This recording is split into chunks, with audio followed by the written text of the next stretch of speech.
Yo. Yeah. Yeah. Yeah, I just spent the last 2 hours celebrating with my boys and my family.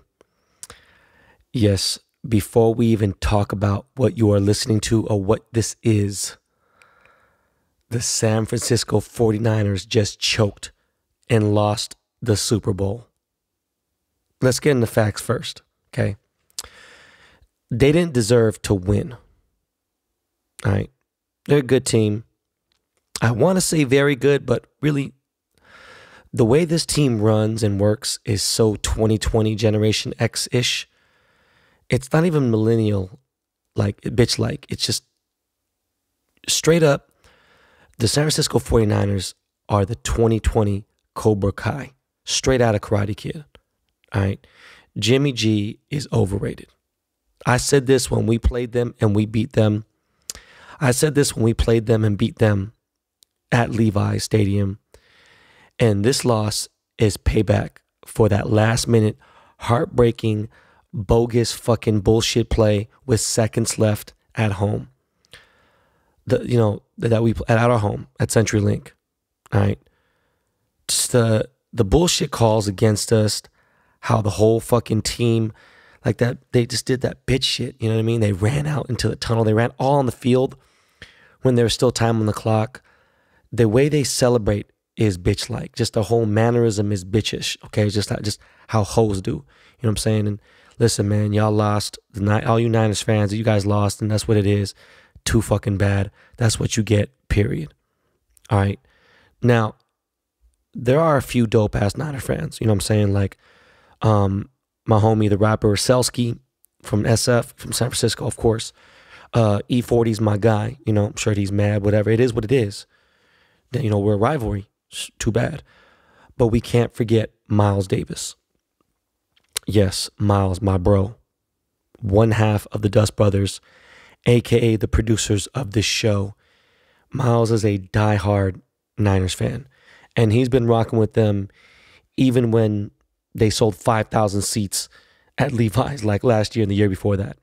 So the only reason why I'm not going 100,000% crazy and only going like 150% ham is because of Miles and the fact that he has to edit this show. Okay?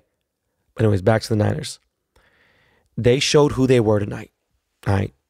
I don't want to hear shit about controversial plays. We had controversial plays all fucking season long. Right? That offensive PI call against Kittle, that shit was legit, period. The hold on bitch-ass racist fucking Nick Bosa. Yes, if you didn't know, Nick Bosa is a fucking racist.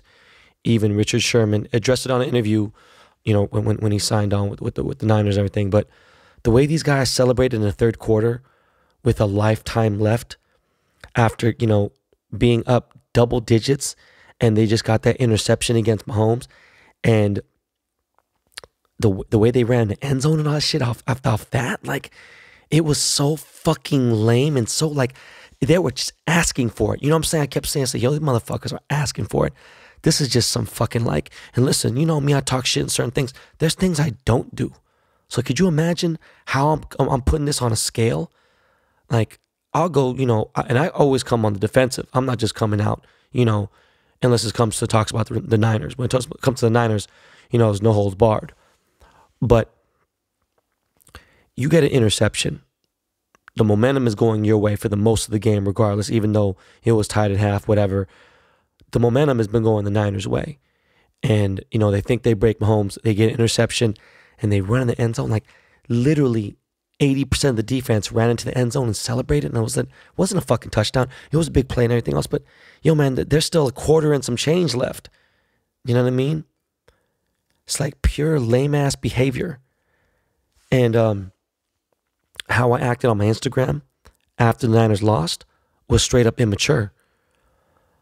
But it's because I never, ever will take the high road when it comes to the Niners. Their fan base is the worst. They jump ship. These motherfuckers are front runners, period. So many clowns. And what's crazy is how many of the fucking Niner fans follow me. Listen, unfollow me. It's okay. But peep game, y'all had an insane season. It was just set up. Everything was set up for you guys. Like for real. Even your schedule, you know, one game changes. For us, it was, many different games, but one game changes and your entire destiny. It's like, you guys aren't even in the Super Bowl anymore with that bad call against us and other bullshit that was going on. But you guys made it. And guess what? You guys choked and you lost. All right. The real test, again, was when Mahomes brought the Chiefs back in the fucking fourth quarter. All right. And scored the first touchdown of the second half. And then the Chiefs defense shut down the Niners. All right. They fucking hit the shit, dude. Porn dick Jimmy G got hit hard as fuck. All right. Then the Chiefs scored again. And Richard Sherman got his fucking dreads burned off.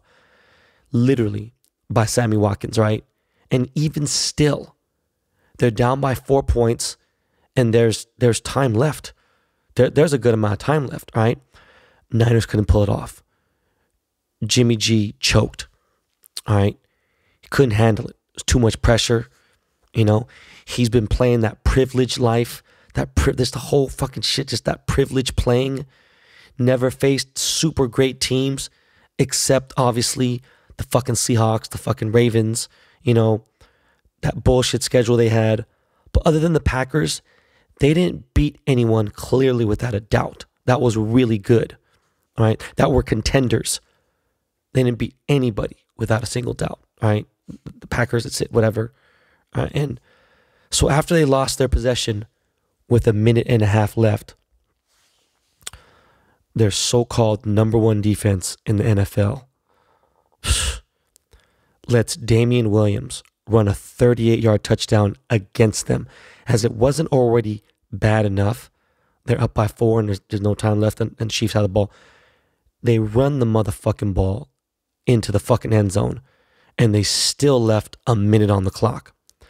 And again, the Niners couldn't do shit.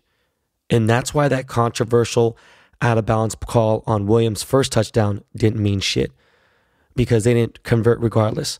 And the Chiefs played against the grain and had momentum against them all game long. All right. So if the Niners were all that, they would have came back and got the W. They were up by double digits. You know what I'm saying? And then guess what?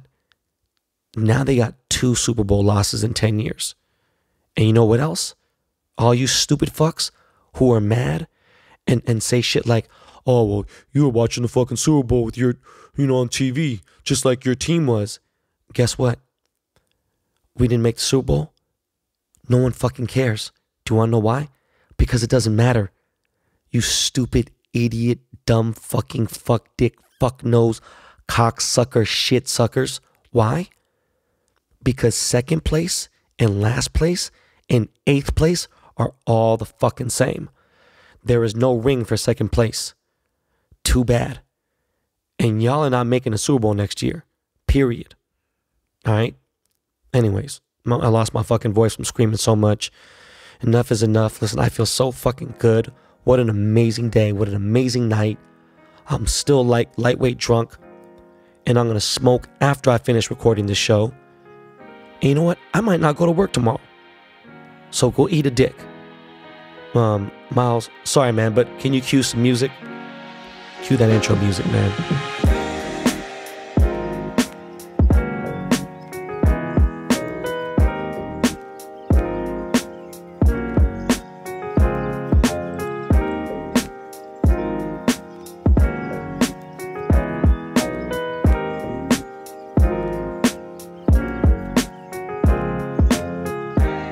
Yo, what's good, everybody? You are now listening to the greatest podcast in the world. Welcome to another episode of Behind the Baller. I'm your host, Ben Baller, not Ben Humble. This is the weekend wrap-up. And that's my man, Lakey Inspired, on the instrumentals. And if you didn't know, this is a Dust Brothers production. Oh, man. So yes, if you couldn't hear or you couldn't tell, I'm in a fantastic mood. Valentine's Day is 11 days away, And this is usually the busiest time of the year for us. Next to Black Friday, going into the holidays. So if you need to get something for your girl or for your guy, check out ifandco.com or go to the Beverly Center and check out my store. Grab something nice. Behind the Baller listeners, get a 10% discount code if you DM the BTB page asking for it. If you're in person and you want to walk into the store in person, give you a 15% off code. Again, DM the Ben Baller Pod page. By the way, that could be thousands and thousands of dollars. All right. So this is episode 51. We are going to continue with the woman on here. Not on this episode, but CEOs, are you out there? Hit me up if you're doing big things, you know what I'm saying, running a company or a girl, or just out there crushing it. You could be a CEO and be an athlete, whatever it may be. You know, I'm looking for CEOs to get on the show. I want to show love to the women. But I got a very special guest coming in a week. A week from now, hopefully it all works out. We may break the internet with this one when he comes on. He's currently locked up in jail in New York City, and I'm working on it. I speak to him every so often. Don't want to tell you who it is just yet. Hopefully 1 week from right now, you'll be hearing it, and it'll be fucking beautiful. It's going to be great. My girl, Lauren Tsai, talented actress and model and artist. She's going to come by and bless the mics this week as well. So that means her episode will be dropping soon too. So let me start off by saying this. The world is getting softer and softer each day that passes. And the easiest way to misinterpret somebody is via text or a comment or any written words on the internet. All right? You just can't feel emotion sometimes from a text, you know what I'm saying? Or you can, but you could also totally misread it. With that said, I said some shit about how fucked up my Lakers played against the Blazers on Thursday night, special Mamba tribute and everything. Listen, I don't give a single fuck about what you soft ass little bitches gotta say. Listen, I'm not a professional basketball player. It's not an easy life to be a professional basketball player.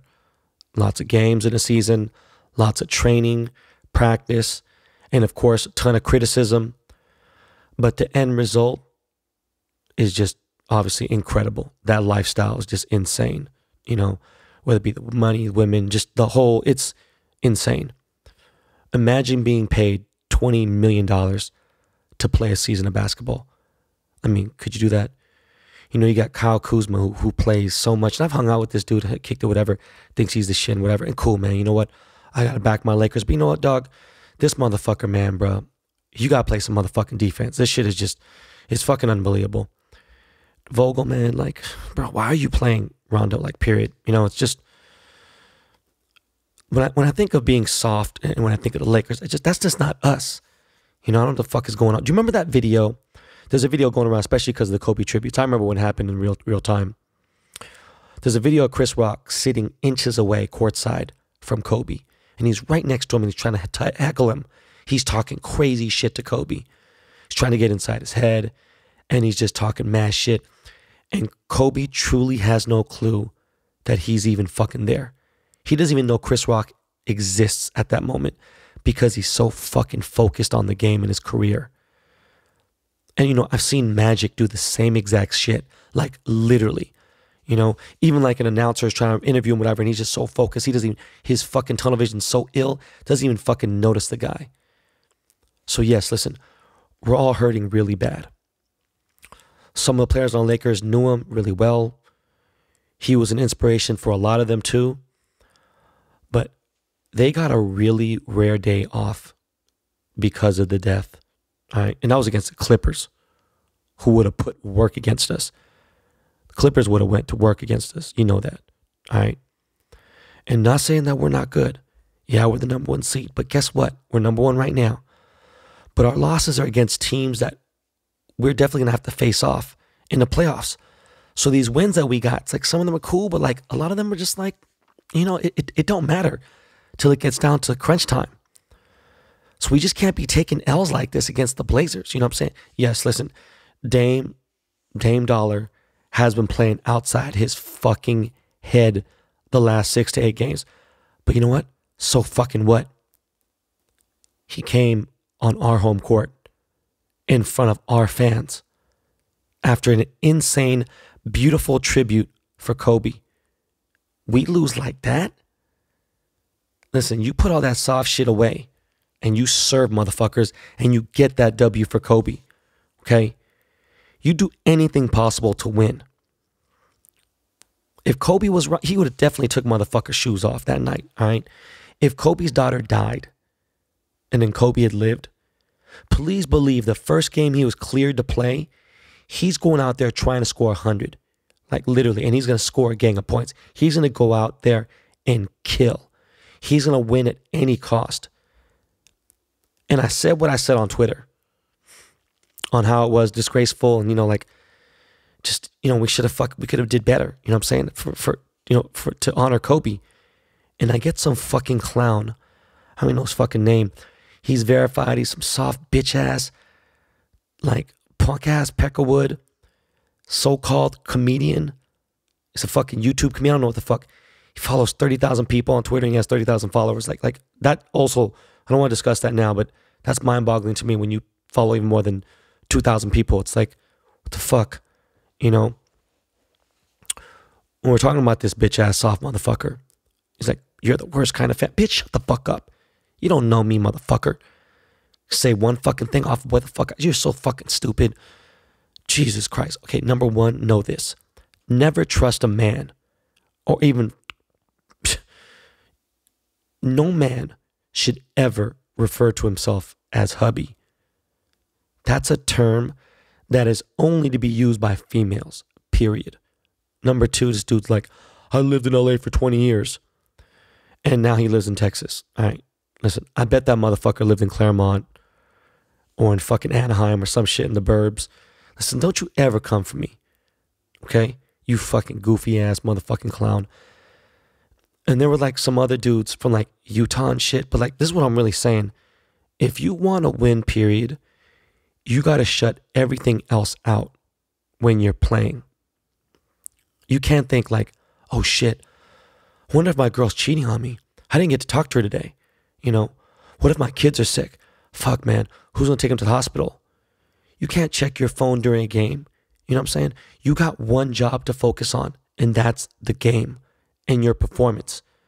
And take that into any field of work and apply it. You apply that on focusing, period, on your job, and watch your life change. Okay? I ain't saying you can't be about your family or your kids. What I'm saying is, once you think about what you want to do, and once you're in your career, then be in it 100%. Don't be in it 85. Don't be in it 90. All right? Don't half-ass it. Because you never know what life will throw you. Yes, if your mom dies, your kid dies, you know, God forbid, you might not have the luxury to sit this one out. But how bad do you want it? How bad does this win mean to you? How much overtime do you got to put in to be great? The answer is whatever it fucking takes. All right? It sucks, but it's real. Just always know this. Nobody gives a fuck what you're going through. Nobody gives a fuck. The better you get that embedded into your brain, the better off you are. You got to be a fucking wolf. You got to be a savage. It sucks. I know. Back when I was a sophomore in college, during Christmas break, I took an extra week off during practice and stuff because my grandfather died. I went back to Los Angeles and I was close to him. I was 19 years old. I was broken up. My coach, Coach Thomas, he gave me 2 days and I felt like I needed more. Came back and I must have ran. I can't tell you how many fucking suicides I ran. I felt like it was Coach Carter, but it was real life. This was before Coach Carter existed. Well, existed in the movie. He almost kicked me off the team and I sat the bench, didn't get to play for 5 games. And I used to think like, what a fucking dick, man. Coach Thomas is a motherfucking bitch. You know, me being Asian already, like being Asian and playing ball, I was already dealing with insane amount, you know, like the amount of adversity, like and hate and anything you could think of. Like, I was like, how the fuck would I look like quitting and saying like, fuck this coach? There wasn't no social media back then in 1991, 1992. Like, to cry about and be like, oh man, my grandpa died, and you know what? My coach wouldn't give me enough time to grieve, so fuck him, and call the school or whatever, and I need my rights, and it's not fair. Like, are you fucking kidding me? That shit didn't exist back then. My coach would have kicked me the fuck off the team. You know what? He would have pulled my scholarship. In fact, you know what? There'd have been no more football either. Life's unfair. Life sucks sometimes, but you gotta push through those tough times. Life always goes on, no matter what. But today, they promote being soft. And, there's nothing wrong with being a little sensitive, having a heart, having, emotion, being human. But, again, they're promoting, they're marketing it. They're marketing for it to be okay to be soft. And, it's okay if you lose. They're literally giving trophies away for participating. No, that's not how it works. That's pussy shit. There just needs to be a bigger separation between professionals and amateurs. That's why I hate YouTube so much in certain ways. It's great in so many ways, but at the same time, it's too raw. It's not raw like in a good way. It's raw like it's not finished. It's like throwing somebody a steak and be like, here, eat this. Some people know how to cook it. Some people don't. And it's like, oh, what am I supposed to do with this? It's literally, that's how raw some of this shit is. It's not professional at all. These videos haven't been edited properly. They're just out there. And then, you get some of these amateurs who do amateur ass work and they get paid what a lower grade professional gets paid. And then they think they got it all figured out. And they're all of a sudden a professional and this, that, and a third. But, all this new YouTube fame and everything else is still really brand new. They'll see how shit pans out. All right. Look at Adrian Broner. He's a professional athlete, professional boxer. He acted like a fucking total shithead all the time. Total dick. Way worse than in my fucking wildest dreams. I could never think about acting like this motherfucker. And he was pretty talented, And then he went broke last month.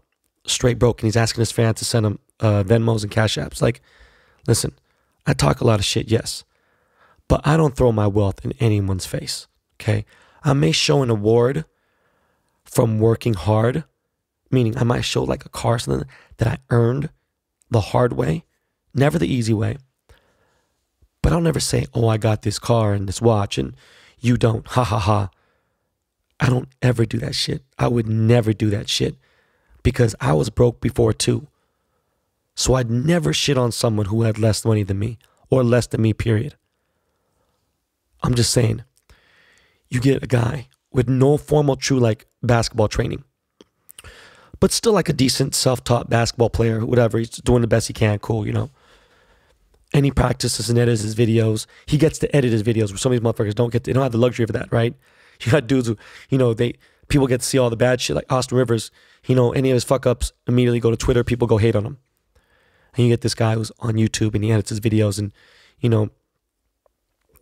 for instance, you get a guy like Yogi Ferrell, who's a fucking starter and he barely makes $3 million a year. He starts in the Kings and like, there's guys on YouTube who make more money than him who do videos for basketball and shit. And it's like, you don't see the problem here? You know what I mean? Like, it's just crazy. Or you get like a fake YouTube comedy skit guy who's making more than an actual comedian or a true thespian. It's fucked up, all right? Anyways, enough about that. Back to remembering Kobe.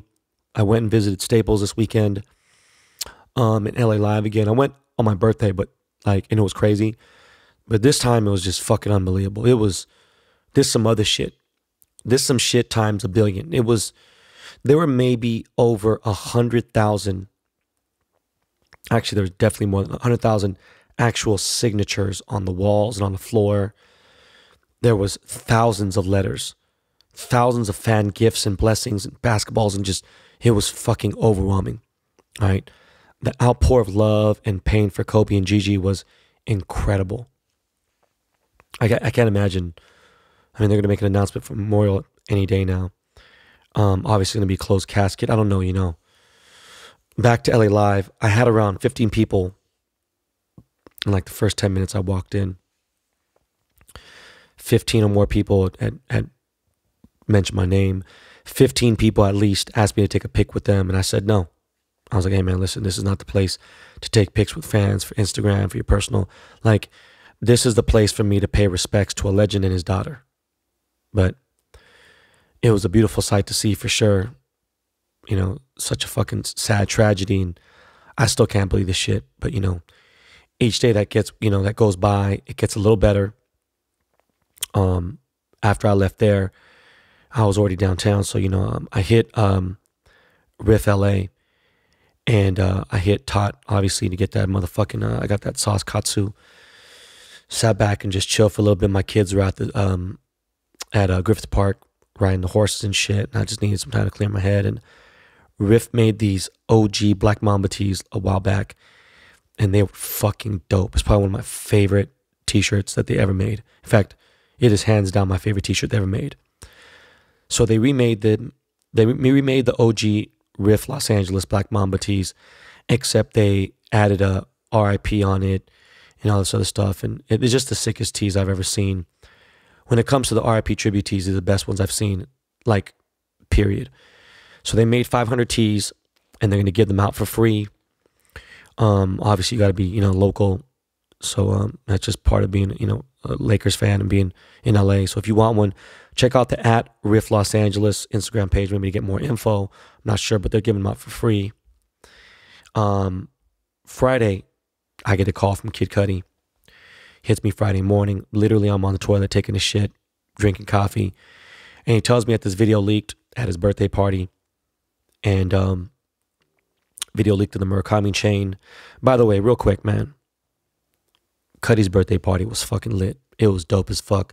He had like 35 people there, but like it was fucking dope. Just intimate conversations. I sat and chopped it up for at least an hour with Shia LaBeouf. Shia is a fucking intense motherfucker. I fuck with this dude. I don't even think about no Transformers shit. Listen, Shia is a real actor. He actually cares about the craft. This dude he's a fucking dope ass dude. He's, again, super intense. His style is unheralded. He's just a fucking, he's got a pretty impressive vocabulary. I didn't know he grew up in LA. He grew up in Echo Park too. It was actually, back then, was kind of grimy. It's kind of the hood, you know what I'm saying? But yeah, man, I chopped it up with Yeezy. You know, Kanye got to see the chain. It was dope. It was a dope ass party. I got to meet Sheck West. Never met dude before. My man Josh Safdie pulled up. There's a couple other people, but it was just a dope ass thing. I got to, you know, me and Cudi, you know, we both Aquariuses, and he got me a dope ass birthday gift. I'm not gonna get into it because I told him not to. It was too fucking expensive. Dude is just a fucking amazing person. But anyways, yeah. So a video leaked of the Murakami chain that I made him, and he didn't want it out there because the quality was bootleg and shit. And I know Murakami wouldn't want it either. So, you know, he's like, we gotta drop the chain today, dog. We gotta just make it public. And, you know, I was like, fuck. All right, I gotta get these pictures ready and get a caption going. And he wrote an amazing caption about me, and I appreciate it, man. You know, happy birthday again to you, Cudi. We put the pictures out, and obviously the piece is fucking amazing. It's my masterpiece. Off the top of my head, I have to say it's top 2 or 3. I think it's one of the best ever that I've made. Thank you to everyone who's commented on and liked it. It was like a 98% love rating. There's a 2% of people who hated it, and I don't give a fuck about you guys. But a lot of these people have no idea about jewelry, period. They're just talking out of the side of their neck, talking out of their ass. They have zero idea. This guy's like, man, the quality of the piece, you know, and the chain itself is amazing, but the diamond setting quality is trash. It's really bad. Do you have any idea how fucking stupid you sound? Like, oh my God, man. It's like, there's actual different styles of pave. You know, there's pave, there's regular pave. Sometimes there's Armenian pave, there's Korean pave. I can see the way that styles, that there's machine set, you know. But yes, there's a cheap way to do it. And that's how usually these rappers get their chains done, because it's the most affordable way. And that's just not how we do this. You know what I mean? I warranty all my work. If diamonds fall out, you get a lifetime warranty, and give a fuck what it is. You know, but it's true. You know, you got guys who got these big diamond stud chains and don't even realize that the diamonds in them have been enhanced in a laboratory. And you see like, oh man, those are real diamonds. Yeah, they are. But they've been enhanced, in a lab. It's fucking sad, Yeah, oh, you should have went to, okay, yeah, they should have went to you, and they did. And then when they tried to trade the chain in, had a different shop, like a legitimate, like boutique, shop's like, sorry, we don't buy HPHT diamonds. Anyways, stay tuned for some new shit coming. I'm going to make myself a new Kobe tribute piece. I'm going to begin this week. I haven't made myself a piece in the longest time. I mean, it's been many years. It'll be a small piece, bigger than a quarter, but, small, because I don't wear shit like that. It's going to be classy. It's going to be top notch. It's going to be dope because it's Mamba, and I can't wait for that. You know what I'm saying? Oh, shit. Was it Saturday? Saturday night, I think. I forgot. Saturday night, I watched the latest Rambo movie, the final one, I guess, and let me say this, it's good. It's less than 90 minutes, and I wish it was longer, but they get straight to the point. Just fucking fools up, all right?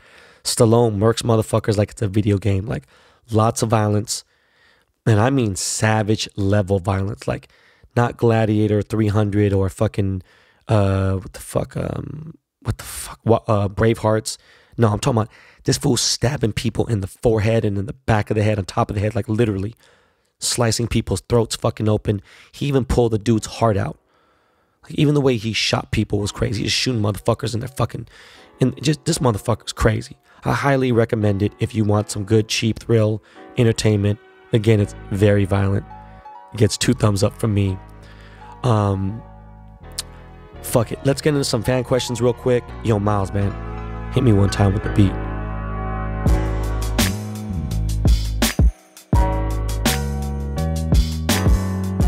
Yo, what up, Ben Baller Pod Army? It's time to get fit in 2020. I've got my Echelon bike, and you should too. You don't have to join a gym or pay a ton for overpriced fitness equipment. The best way to get in the best shape of your life is with Echelon. Echelon makes beautifully engineered products for everyone. Busy moms, dads like us. And with daily live and on-demand studio classes right in your home, you'll never have to step foot in a gym. You'll love Echelon. But if you aren't 100% satisfied, they'll give you your money back. Join the hundreds of thousands of men and women who are getting fit with Echelon. Don't pay a ton for Peloton. Buy an Echelon bike today for under $1,000. Go to echelonfit.com to discover their EX1 connected fitness bikes that offer a high quality at-home cycling experience at less than half the price of a Peloton. Go to echelonfit.com/baller to learn about their limited time free Apple iPad and complete details of this exclusive offer. That's ECHELON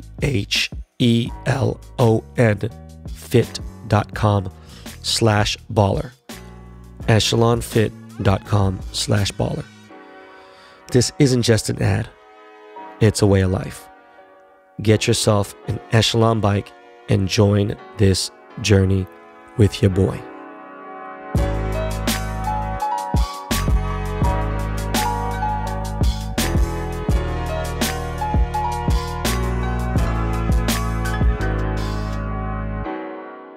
So what up, y'all? We got some questions here. JK3 is a washed dad from Jacksonville, Florida. Says, what's good, Ben? Love the pod. Shout out to the Dust Brothers. So I'm a 33-year-old dad looking to freshen up my style. Can you put me up on game to some fresh minimalist brands? Appreciate it. Go Jags. Duval. By the way, man, the fuck's his name? Gordon Minshew? Is that his name? Yeah. Anyways, Minshew was repping the Snickers chain at the Super Bowl. I don't know if he won Hungriest thing. I wish Snickers would have kept me up. Anyways, going to minimalist style, think you should rock with some John Elliott. That would definitely be some dope shit. First of all, man, 33 is young, dog. To be washed at 33 is crazy. Like, I don't know what the fuck you talking about. John Elliott, super, super clean, minimalistic. Stamped is real clean. Rude is, but Rude is really expensive. Vince is always good too, you know, but I would say start there with John Elliott. Next question, Steve Grayman from New Jersey writes, Ben, shout out from New Jersey. 2 things, any advice for a first-time parent with a daughter on the way? As far as Mac's new album Circles, did you like the style of music he left us? Or did you like his older albums, like Best Day Ever? Which style is your preference? Congrats, but by the way, first of all, congrats on the daughter on the way. Daughter's gonna change your life. New Circles album was cool. You know, he evolved a lot. I like Swimming. You know, I liked that song Smile. I liked a few other joints. You know, Mac was really talented, you know, for not having like super radio songs. You know, I like Donald Trump. It was real genuine. It was just, you know, it was raw, you know, just, but, you know, I think I like the in-between stage. New album is cool. I like that. AM Leo 72 writes, financial advisor. Hello, Ben. Love your podcast. I've been listening since day one. You've been mentioning getting a financial advisor. What are some questions you would ask to vet out a good financial advisor? What couple of things should all financial advisors know? Keep up the excellent work. First and foremost, how could they help you not just keep your money, but increase your money? Like, how can they help you make money while you're sleeping? Low risk and high risk, you know, have options. More so, somebody who knows how to make sure that you're getting the maximum amount of tax deductions and all the write-offs that you need. Those are the most important things. You know, after that, you know, you're good. Obviously, just be consistent. Swaggin' all day from Mississippi writes, what's up, Ben? I love the show. I'm a listener from Mississippi, about 30 minutes away from Memphis. My question is, have you ever been through Memphis or stayed in Memphis? And do you have any cool stories? I've been to Memphis. Do I have any cool stories? Am I tripping? Is that Nashville or was it Memphis? What the fuck was it? I went out there. I've been out there to Memphis actually 3 times for random promo radio tours. Linked up with 3-6 Mafia, but there was really no story. You know what I'm saying? I don't really have any stories, man. I wish I did. Sorry, man. I wish I had a cool fucking Forrest Gump story for you. I don't. Jason X Mart writes, Yo Ben was popping. Love the podcast. Quick question. Would you ever have Joe Rogan on the podcast? Would you be interested in being a guest on his? Man, I would love to be on Joe Rogan's show, and I would love to have him on my show. That's a no-brainer for sure. Rap God writes, were you riding motorcycles when the movie Biker Boys came out? I think I mentioned it. Did I not mention it in my K-Town Hustler series? I did stunts in that movie, man. Yeah, I was riding. We were my whole bike gang did all the stunts on that movie. You know, we were out. Shout out to also some, you know, the key people, the main stunt guys, Wink 1100, Jason Britton, Iceman, my boy Tyson Beckford, who I'm still fucking with to this day. Yeah, hell yeah, I was riding before that. The GOAT 710, right? Best podcast in the game. Love from Arlington, Virginia. By the way, I'm over that way a lot in Nova. What's something you love to do when you get zooted? Absolutely everything. Nothing. I'm fucking high all the time, man. So really, there's no like specific thing I like to do. Of course, eating. You know, sometimes I get high and just love to watch my kids play because it's enhanced. So the feeling is just crazy. It's just hilarious. Jen FRHTH writes, Hi Ben, love the podcast. I'm from Houston, and I respectfully agree with you with a lot of things that you said, but one thing I can't agree with you is that you want the championship trophy for 2017. Y'all lost 2 home games. Not sure how much you've been keeping up with baseball stuff lately, but almost every ex-manager of ball clubs said almost every team cheats on baseball. Patriots got caught with it, but the NFL didn't take away their trophy. That's a whole different level of cheating. Let me stop your shit right now. Yes, baseball ex-managers, everything cheat. This was blatant in your face. They got caught and they got busted. It's another thing to admit it here and there. It's another thing to get completely busted by it. So that right there, that's where you're wrong. They ain't got to give us a championship, but they definitely got to revoke it and leave the asterisk there and not have their name there. That's 100%. You put, just like you said, ain't nothing will ever be handed to you. You got to earn it. Exactly. And they didn't earn it.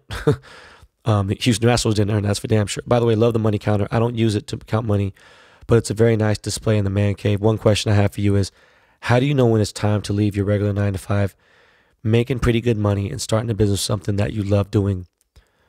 Best of luck with the cannabis company. If you're making pretty good with your 9 to 5, all right, and your mind is not there, you're already doomed, right? With that.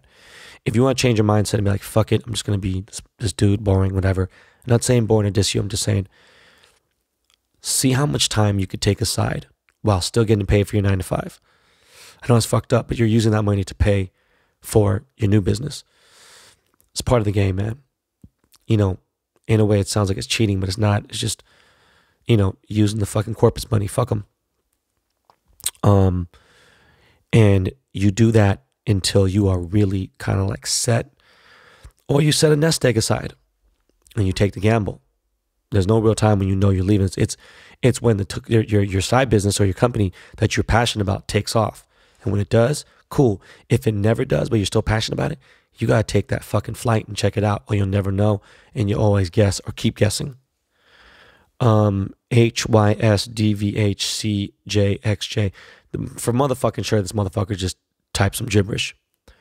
Best podcast, love from Utah. Question: have you ever been to Utah, and have you ever skied before? I thought I mentioned this before. My sister-in-law, my brother's wife, is born and raised in Salt Lake City. I've been to Utah probably about 7 or 8 times. I've skied maybe 30 times. I'm not much of a skier. Oh, well, ski and snowboarded. Yeah, but no, I fuck with Salt Lake City. Dano Pearson from Salt Lake City, Utah. The fuck? It's crazy. Question: 991.2 GT3 RS or 600 LT? Me personally, I'm going 991.2 GT3 RS all day long. It's a better car. It drives better. It's not the fastest car, but it's fast enough. And because it drives so much better and it's got such a fucking, you just feel like a track star in that car. It's just a better feel, and it's just a better car overall. The 600 LT is definitely going to be more of an, you know, it's an exotic car. It's going to look like an exotic. Am I crazy? The 600 LT, no, it does. Okay, the doors go up. Yeah. I mean, the 600 LT is going to get more looks. Again, the 600 LT is still a dope car, and it's also a track-based car. Actually, you know what? I'm crazy. I'm tripping. That's a tough one, man. My brain, I was thinking 570. I don't know why. Shit, man, that's a tough call. That's a tough one. But I still like the Porsche. I mean, that's just, you know, not just me. But again, what are you trying to do? If you want to impress a motherfucker, you want to impress the geeks and the car enthusiasts, you know, you get in the 999, we get in the GT3 RS. Car enthusiasts will still like the 600 LT, but you know, if you're parked at a club or somewhere else, and if you're in Salt Lake City, shit, dog, listen, the McLaren's going to look like a lot more than what it is, you know, to people who don't know about cars. How do you go about investments? Man, that's just too much of a question to ask right now. Like, I don't invest in a lot. But when I do, it's full blow, you know, with my companies and stuff. But that's just too goddamn broad of a question. Where do you see the automotive industry, supercars, hypercars in 10 years with all these new emissions regulations? Less than 10 years. Motherfucker, try like 3 years or less. Every supercar and hypercar is going to be either a hybrid or a fucking electric. That shit's a wrap. JT505 writes, longtime fan. From Albuquerque, New Mexico, I've been a longtime fan. I used to save offline versions of IF and Co blogs to reread them as my motivation. My favorites were the one on Floyd Mayweather. Also, always thanks for putting me on to the weekend through your blogs. Super, super early. Keep killing it, bro. You know what, man? There's no question there, but thank you very much for supporting and being around since then. And yeah, man, I was really on the weekend early on, like super early on. Hey, you know, when me and Floyd were cool, man, we had some fun-ass times. I ain't gonna lie. Impanese writes, happy birthday. You and my son share the same birthday, so I want to wish you a happy birthday. And my son, Dylan, a big happy 7th birthday. I can relate to how much you love your kids. What has been the favorite memory as a father so far in life? You know what? I think I mentioned it. I might not have. I'm not exactly sure sometimes when it comes to stories because I've told this story several times. But if you've been following me long enough, my son London has gone through hell and back. No kid should be in the hospital that much.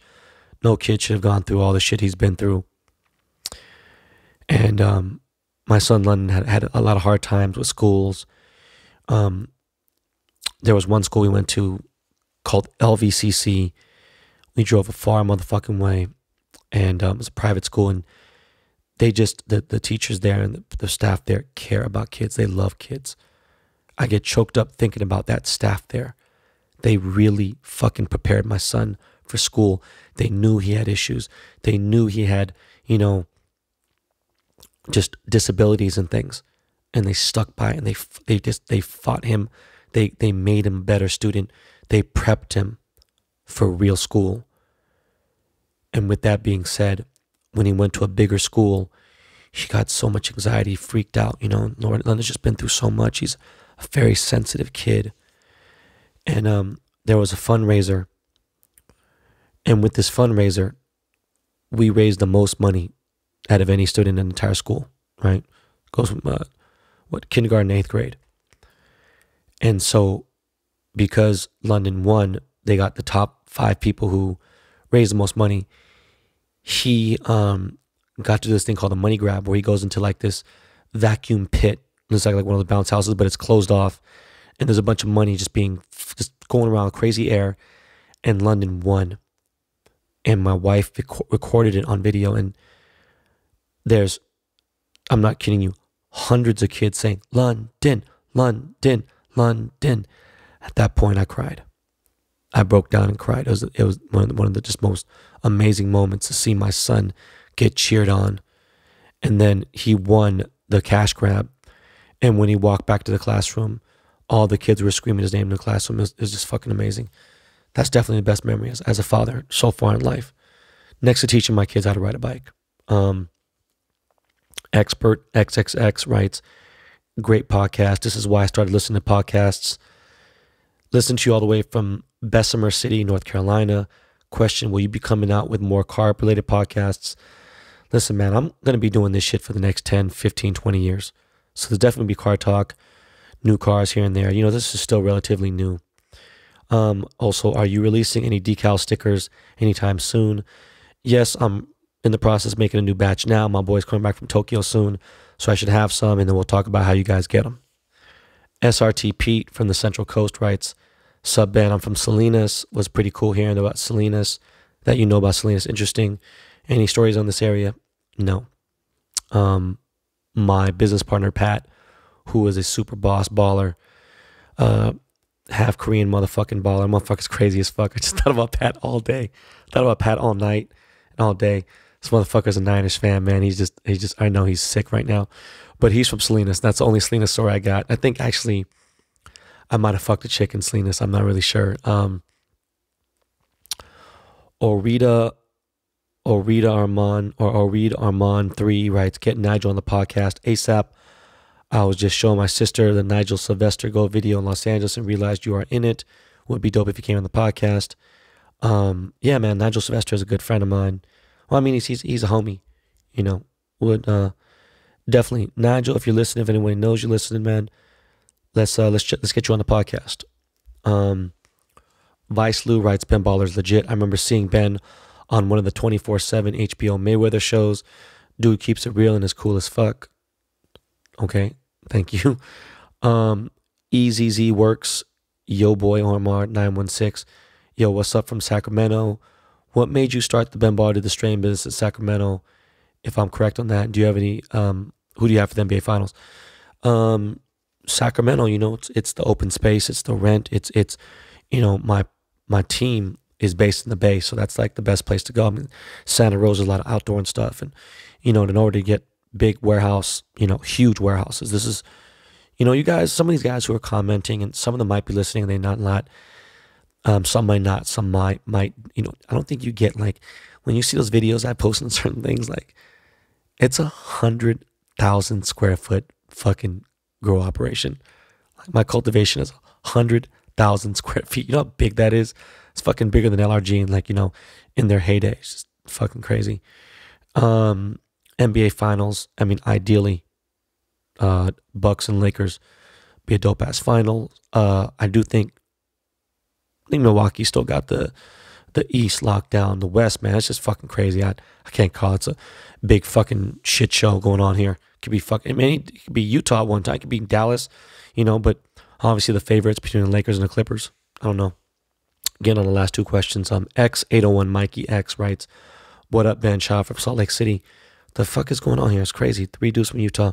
If you could go back and look at yourself at 25 and give yourself some game that you learned, what would it be? What would you tell yourself? Shit, man. Honestly, man, there were some mistakes I made at 25, and I don't know what the fuck would have happened. Meaning, I could have did something and stayed at priority, you know, maybe convince Jay-Z to stay, but then, you know, who fucking knows, you know, and then all this other shit happened. I could have stayed at Priority Records probably for another 3 or 4 years, not worked with Dre, never had that experience, and just stayed there and been comfortable. And who knows? I might still be in the fucking music business today. I don't even know. So, you know, I tell myself, man, you did a good job and stay with your instinct and made the mistakes and gambled and everything. Squander writes, hey, what's up, Ben? Big fan from Las Vegas, Nevada. Been following you since early Blogspot days. Just curious, you said you are a degenerate gambler. What's the most money you've lost once in Vegas? And what's the most regrettable startup investment opportunity you've passed on? Shit, man. Nothing crazy, man. Well, actually, no. I've lost $90,000. It's pretty bad. It's the most I ever lost. That was, what the fuck am I was sick. And then I tried to make it back. So I was down fucking 40. And then I ended up losing 90. So I was down 40. And then I came back. I chilled out, came back, and tried to get my 40 back. And I lost 90. The most regrettable startup investment opportunity. I know there's a really bad one. And fuck, what is it, man? I know there's some really bad ones. There's some fucking super, super crazy companies I could have been involved in. Fuck. There's some really bad things. I mean, I missed, you know, I got on the Bitcoin early and I sold too early. There's like a, not a Netflix story, not that big, but there wasn't a company, I forgot what the fuck the name was, but it was a $300,000 investment and it would have made me like 20 mil. Can't remember. You know, you never know though, right? So you can't get too mad about that or drive yourself crazy. All right, man, listen, we're going to take a break. Come right back with the outro. All right, y'all.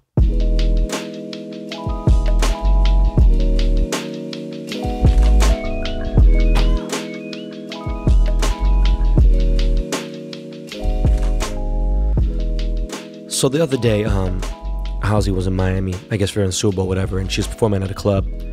I don't really know Halsey, just know she dated my boy, but a heckler was in the crowd and he was screaming G-Eazy a bunch of times, right?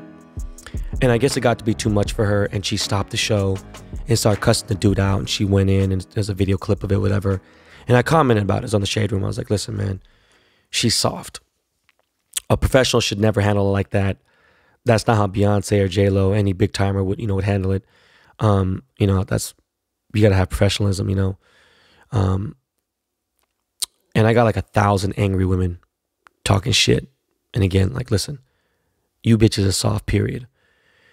You got a girl who claims to be mixed. I mean, supposedly, allegedly, Halsey's a quarter black or some shit. I don't know. And she uses her black side when it's convenient. But if you look at her, I don't give a fuck if she had dreads. This chick looks whiter than Marilyn fucking Monroe. I was about to say Marilyn Manson. Damn near as white as that motherfucker, okay? But yeah, people are like, you're miserable. Your life sucks. You just only comment against girls. You hate women. Like, bitch, shut the fuck up. You sound fucking stupid to some of you people sometimes. Like, had that been a guy, you wouldn't have said the same shit. No, check this out. If the roles were reversed and that was G-Eazy and someone was screaming Halsey's name in the crowd a bunch of times and he went in, I would have let my man Gerald fucking have it 10,000 times worse. Are you fucking crazy? Have you guys not figured it out yet? Like, I don't give a fuck about gender or color or creed. Like, I don't give a fuck about none of that shit, period. I don't give a fuck if you're a dwarf. Okay? Listen, Halsey, you're bigger than that. Act like it. You know? Yeah, you got more followers than these legends from 10 plus years ago, but you got zero professionalism. People are like, oh, you expect her to be a robot? You know, she's human. No shit, motherfucker. But again, like that Kobe shit. Okay? Like, you expect more from a fucking professional. She's acting like a motherfucking amateur. Some of these girls hitting me like, she should stand up for herself. No, bitch. This ain't 5th grade. She ain't outside in the playground. You know what I mean? That bitch is on a stage. You shouldn't even hear that bum-ass clown talking shit to you, screaming Jeezy. Act as if. You know what I'm saying? We just throw around the word celebrity too easily, man. You know what I'm saying? I'm literally shaking my fucking head right now. And again, the world is promoting softness and it being okay to be soft or to protect yourself in a corny ass way instead of having your fucking security deal with it. All right, listen, you want to be famous, okay? There's a lot of things that come with that fame. And this is why I hate being more popular than I already am. I've been said it's a bitch, all right? But I didn't sign up for this. I always did me. You want to be a singer, you want to be an actor, you signed up for it, period. I know it sucks. That's just part of it. So it comes with it. You know, I still got idiots commenting, and I deserve it because I'm a troll. But don't ever get that twisted. I'm not like Mike Rapp where I talk shit. I'm not about violence. I'm all of it. I'm all about it. I'm with the shits. I'm all about that life, period. All it takes is for one of you motherfuckers, one of these clowns that's hiding behind a username to get slapped, get clapped up in real life. Like, one of these guys talking all this shit behind one of these usernames and private pages, they get the shit slapped out of them real good. They won't be talking sideways no more. I guarantee that, you know? So I hope that day comes for some of these people. I'm not thinking about it too much. I'm just saying, you know, there's so many different people. It just, that day comes for some of them and they'll be like, you know, you got people like, what's wrong with you? What the fuck's wrong with you, Ben? No, I'm asking you motherfuckers, what's wrong with you? It ain't healthy or good for society to allow someone to throw rocks and then hide their hands. Okay? You do that shit and you deserve whatever the fuck comes your way. That's just never been me. I talk how I talk. All right? I've talked the same from the 70s to 2020. All right? The only thing I don't do is I don't always show what the fuck I'm doing all the time on my social media. But how I talk is how I talk. And still those people misunderstand me until they meet me. And even still, I'm a complex person in some ways. So, you know, sometimes it takes a little more time to absorb my personality. And just like, listen, I'm not mad at anybody. I'm not mad at people who disagree with my beliefs. Okay? Not everyone's going to like me. It's fine. If everyone liked everything I said and did, it'd be a boring ass fucking place. It'd also be a crazy ass place. I'm only baffled at those who disagree against facts. It's like I see motherfuckers argue all the time about 1 + 1 not equaling 2. That's what drives me fucking insane. Speaking of Michael Rapport, I heard an episode on where he speaks about how he forgot to record a few shows. Like he was recording a show for 45 minutes and it didn't record because he didn't have the mic plugged in. He didn't check his levels and it didn't record. I always check my levels. And he just broke down so much realness, like the emotion you had the first time speaking. Like, you know, I've already been speaking for 45 minutes or so. Like, I couldn't imagine having to try to mimic that again. And like, I write down some notes and stuff, but try to get that emotion. This ain't fucking acting. This is how I really am. You know what I mean? Like, you won't be able to get that back, that same energy. That shit can break your fucking spine. But check this out.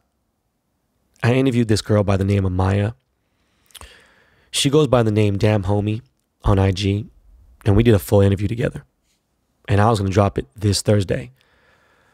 But I got her part of the interview, but I accidentally deleted my microphone recording part.